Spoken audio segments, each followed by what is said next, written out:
Hello and welcome to the Business Thorcast. Today we're going to talk about a subject that is very near and dear to my heart. We're going to talk about the debrief, something that I did after every single one of the 2,600 missions that I flew as a fighter pilot, and probably the single thing that resonates the most with the corporations that we help out at Afterburner. Do you find yourself repeating mistakes with your team? Do you find yourself bumping into the same challenges over and over again? That your team's caught in a rut? They're not accelerating their performance as quickly as you need them to? Do you see performance gaps on your team? Meaning, are there some folks in your team that are moving ahead and doing well, while others are being left behind? How do you overcome those challenges? Well, the way we had to do that is through the fighter pilot debrief.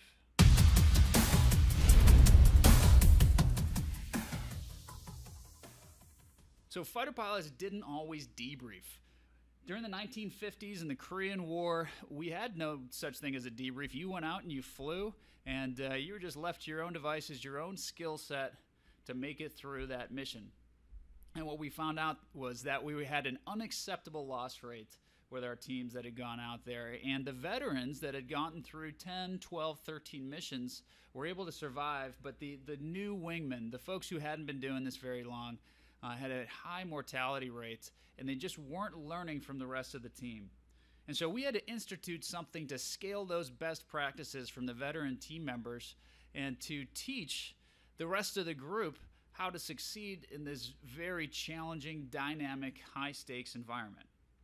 And what they landed on was conducting a nameless, rankless debrief to be able to identify lessons learned for the entire team, things that they could put into place the very next mission and be deliberate about their improvement and how they were going to operate as a team.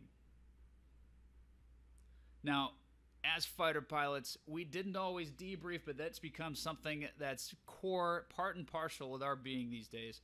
I'd never missed an opportunity to debrief in more than 2,600 missions. Every single time we got done with that mission, we came back, we sat down, and we conducted a nameless, rankless debrief with the sole purpose of identifying what we did well, because I want to scale those best practices, what the inevitable mistakes were, because there's always mistakes to talk about, and how we're going to stomp those out the next time, and how do we turn those into lessons learned for that very next flight. These debriefs can help out your teams as well. There's a great study from Harvard Business Review that showed that in the teams that they studied, teams coming from the NFL, from business groups, from the military, they analyzed the ones that conducted a debrief versus the ones that didn't. And it turns out that if you do even an unstructured debrief, and I mean you do a poor debrief, a debrief that's not so great, you're going to have a 22% chance higher likelihood of succeeding than a team that didn't do a debrief. Now think about that for a second. What could that mean for your team if you're leading a sales team and they were 22% more likely to succeed in that next sales call, or 22% more likely to hit their numbers for the quarter? What could that mean to your organization? And that's just a bad debrief. Now, if we do a structured debrief, I'm going to teach you a little bit about how we did a structured debrief in my world. If we do a structured debrief, all of a sudden we see that number jump up to 38% more likely to succeed. 38% more likely to achieve the goal than the team that never conducted a debrief. When we talk to teams in corporate America, and we ask them if they debrief, overwhelmingly the response is no. Or they'll say yes, and come to find out it really isn't a full debrief by the way we would define it. And when we talk to these corporate teams and we say, well, why don't you conduct a debrief? You can imagine the most common answer that they give us is that there's just not enough time. I mean, we finish one project, we got to run to the next one immediately. I don't have time to look backwards at the last quarter. We barely made it across the goal line for the last quarter. We're already starting to have to look forward for that next project, that next quarter. And so I don't have time to look backwards as a team and figure out what happened in the past. We've got to move forward and look to the future. That's the number one reason that we hear. The number two reason is that it's a difficult conversation, right? I mean, you need to sit down with your team and talk about what's working, what's not. It's going to be a candid conversation. It's not always going to be positive. You're going to have to point out some things that didn't go well. And people in corporate America are saying, yeah, I'd rather not have that conversation. I don't really want to rock the boat. I kind of value the artificial harmony thing that we got going on here. And I'd prefer that to the respectful truth that we could create, because I'm not quite sure how to get past the artificial harmony and really have that candid conversation. As a matter of fact, I might ruin the relationship that we've built already if we start going down this debrief path. And then the last reason that we get all the time is people will say, I bought into it. I understand based on these discussions that a debrief would be valuable. But to be quite honest, I'm not sure how I would start that process. I'm really not sure how I would use a debrief to find a lesson learned to help my team be more effective in the future. And we bumped into the same problem as we started instituting debriefs in the fighter pilot community. We had to figure out a process to get that information. And remember, there are some big egos that I was surrounded in the fighter pilot community by. I know people named Iceman and Maverick, and if you've seen the movies, those are pretty realistic for the personalities. We don't play a lot of beach volleyball, but everything else that you saw in the movie and the bravado certainly exists within the fighter pilot culture.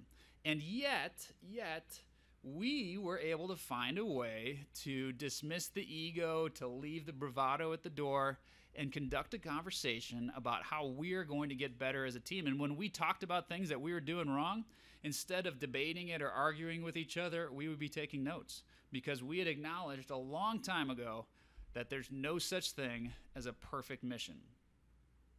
It's a really important concept to embrace, that you're allowed to fail. One of the ways that we instituted that was with our new trainees. I had the opportunity during those 2,600 missions I flew to fly most of those as an instructor.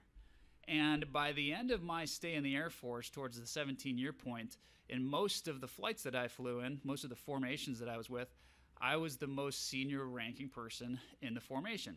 And that sounds great, but what it really amounts to is that I'm paired up with the weaker student, right? Because I'm the one with the experience now. I'm the one that's going to be able to invest a little bit more time into that student and help them along and help them to get to the point where they're going to succeed. Sometimes I was paired up with a student that was doing so poorly that he or she was about to be kicked out of the program if they didn't have a good flight that day. And we would sit across the table from one another, and you got to imagine that this person is extremely anxious, extremely nervous, because they've dreamed about this moment their entire lives, and he or she has done everything that they were supposed to do, right? I mean, since they were 4 years old, they had posters of F-15s and F-16s on their walls. They went to the Air Force Academy. They got a senator to sponsor them and did all the things they were supposed to do. They're great officers. And yet, here they sat in front of me, and based on their performance today, the dream may come to an end.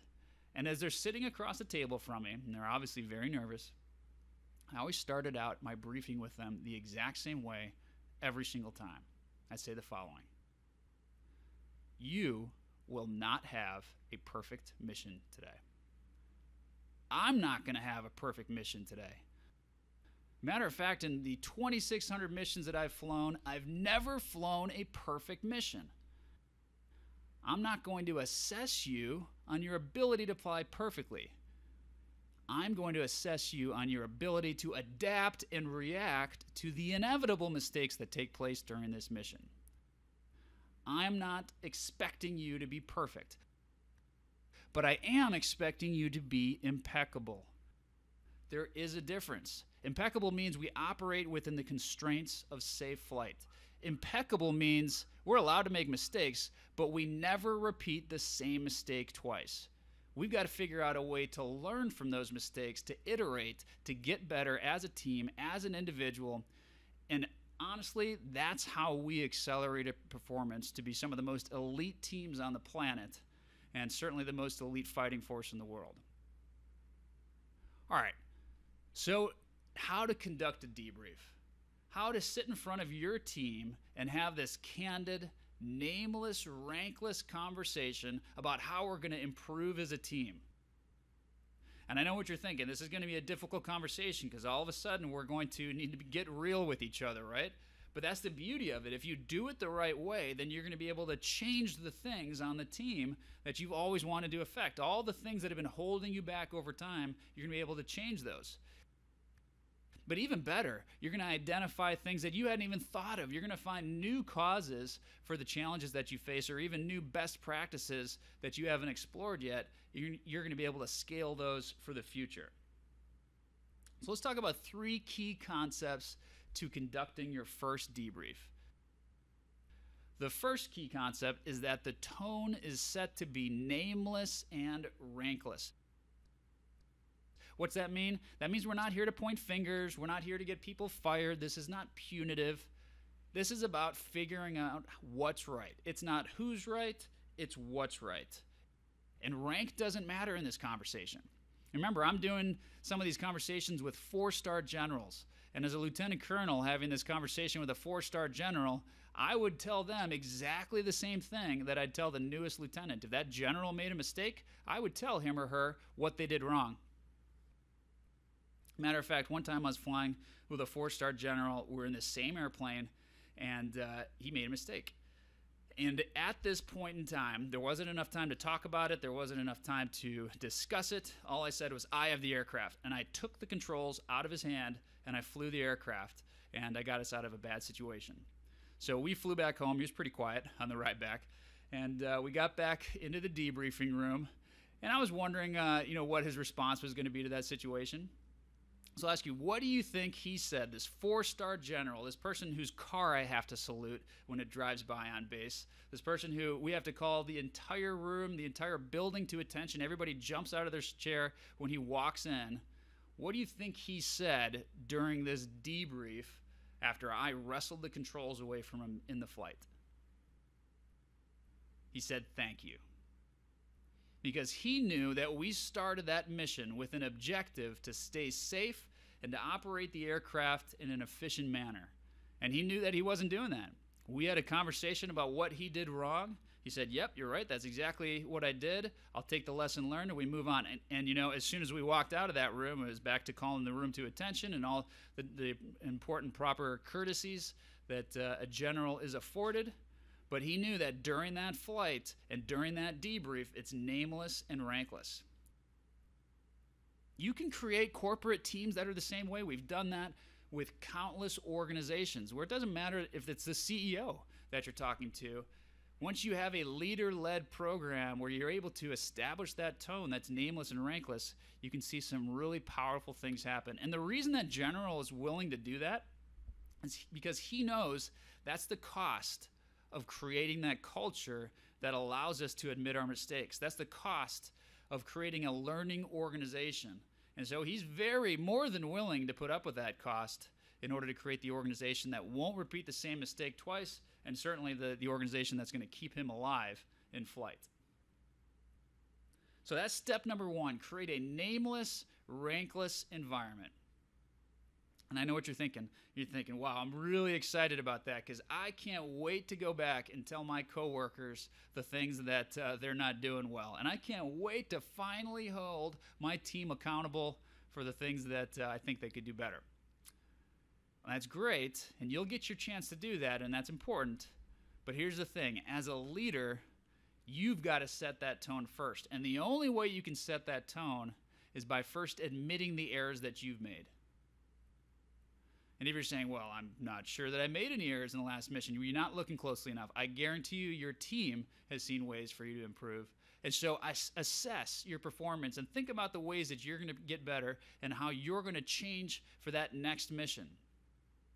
Start off your debrief by having that conversation. I'd start off every one of my debriefs by talking about the things that I could have done better during my sortie. And you're not apologizing to the team. You're not asking for their forgiveness. You're just merely stating, hey, mistakes are inevitable. I made some. You made some. Here's what I'm going to do differently in the future to be more effective and to not repeat that same mistake. And it's really powerful when you do that, because when the leader establishes that tone, later on in the conversation, when you do have to go to one of your new team members, maybe it's the newest team member that you've got, and say, hey, this is what you did wrong, instead of that person getting all anxious and nervous that they're about to be fired, they've got their pen out and they're taking notes and they're capturing what they're going to do differently, because they've already heard that mistakes are acceptable as long as we never repeat them. The second concept that's critical for a debrief is that before you ever step out to fly that mission, before you ever go on that sales call, before you ever establish what the team's going to accomplish, you need to have a clear objective. Here's what I mean by that. If you get back and you say, team, I expected this of you, you didn't do that, and here's what we're going to do in the future, someone's going to interrupt you and they're going to say, wait a second. We never agreed on that objective. That wasn't made clear to me that we had to have that specific objective accomplished by this point in time. And what we find out is that in the debrief, it's identified that the plan was never fully fleshed out for the team. And to fully flesh out that plan, you need to have a clear, measurable, achievable objective. And that objective also has to be aligned to an overarching strategy for the entire group. And then finally, the third thing I want you to focus on when you do your debrief is do root cause analysis. I want you to focus on two things for every debrief that you conduct. I want you to look for a positive to discuss. And it's always great to talk about a positive first. The team's excited about that. They start warming up their muscle memory for how to conduct a debrief for something that they want to talk about. And then I want you to discuss a negative. And in both of those scenarios, I want you to do root cause analysis. What does root cause analysis mean? Well, it means we don't stop at the first superficial reason for why something happened. I want you to continue asking why to the team. Every time they give you a reason, you say, why did that happen? Well, then why did that happen? And ask it as many times as you need to until you've truly found that first link in the chain for that best practice, or that first link in the chain for the error that was made. Root cause analysis, like Taichi Ono, he's the father of the Toyota production system, and he started the concept of using the 5 whys. And you ask why over and over again until you truly get to that root cause, because we don't want to address the superficial cause. We want to get to the root cause of the problem to make sure that we never find ourselves in a scenario like this again if it's a mistake, or if it's a best practice, that we're able to identify ways to scale that for the entire team.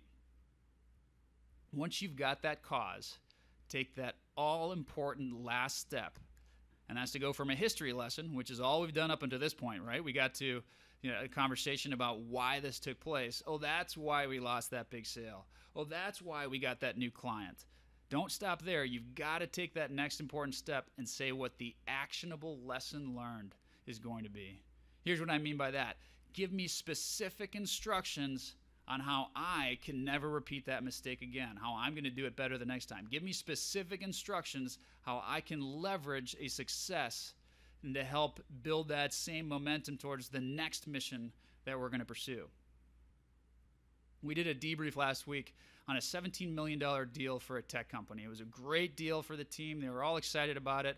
It was about a standard deviation higher than their typical sales deal. Most of their sales deals were between about 10 and 12 million. So they got, the white whale. They got their $17 million deal. And we had a great debrief about why that took place. And we continued asking that why question over and over again. And it wasn't just the team that sold it in the room. It was all the other teams that were part of this region. And by the end of this conversation, each group had a page full of notes as they were listening to all the different causes and eventually the root cause to why this team succeeded, where all the others had failed. No one had ever gotten a $17 million deal in the past. And it was a great way to scale those best practices. And so they took these simple lessons learned, Sesame Street simple, make it as easy as possible for your team to understand them. Took these lessons learned, and they're implementing them today. Right now, they're using these lessons learned as we speak to try to go after that next $17 million deal. Or if it's a new team member who's got a much lower quota, change that $2 million deal to a $3 million deal. So you can scale these concepts to your team in every single category. It scales up and down the organization. How powerful is the debrief? Well, let me give you the best example that I know of. I'm going to teach you how to fly. Yep, you. I'm going to teach you how to fly, and not just how to fly. I'm going to teach you how to take off in an airplane during the day. I'm going to teach you how to land it at night. I'm going to teach you how to fly acrobatics. I'm going to teach you how to G-strain and pull 6 Gs, which means your body weighs 6 times more than it does right now, and you've got to squeeze to keep the blood in your head as you do a loop, as you do a barrel roll. I'm going to teach you how to fly a cloverleaf and a Cuban 8. I'm going to teach you how to fly low level, which means you're flying 500 feet above the ground. I'm going to take you into a canyon, and we're going to be a couple hundred feet away from those canyon walls, and you're going to do a great job of navigating this canyon and never coming into contact with any of the walls around you. And then finally, I'm going to teach you how to fly formation. Formation means you're flying 3 feet away from another aircraft. Not 2 feet, not 4 feet, 3 feet. So close that if I were sitting on the wing, I could reach out and touch that other wing. And I'm going to teach you how to do that not only in straight and level flight, I'm going to teach you how to do that when I'm flying my lead aircraft at 90 degrees of bank, and you're staying there 3 feet away from my wing, and it looks like I'm falling on top of you in the sky, and we're both in 90 degrees of bank with 3 feet of separation from each other. I'm going to teach you how to do all of those things, and eventually you'll do them all by yourself without anybody else in the cockpit. How long is it going to take me to teach you all of that? What do you think? 2 years? 3 years? 10 years? Nope. 4 months. 4 months. How do I know it's 4 months? I've taught thousands of pilots to do the exact same thing. And it's not because I'm the world's best instructor pilot. Oh, I was pretty good at my craft. And it's not because we had the world's smartest students. It's because we had a process whereby at the end of every single mission, we got together in a debriefing room, we discussed what worked and what didn't, and we give you 3 lessons learned, not 100 things to fix, 3 things after each mission to focus on for the next mission so that you could address the root causes of the challenges that you were facing. 3 things to practice, and over 4 months' time, those 3 things per mission would add up until you were part of the top 1% of the pilots in the world. Malcolm Gladwell likes to say that mastery takes 10,000 hours of practice. I like to say that you can decrease that amount of time to 4 months of training if you've got the right type of practice, if you've got deliberate practice where you're learning something new each day in a deliberate way and changing your behavior to erase the mistakes and to scale the best practices. So debrief. When you do a debrief, make it nameless and rankless. Make sure that you're identifying a root cause for a success or a failure, and then turn that into an actionable lesson learned. Ladies and gentlemen, thank you for listening to the Business Thorcast. For more information and to view today's show notes, please visit our website at www.businessthorcast.com. Be sure to subscribe to our podcast on iTunes or Stitcher. Thor over and out.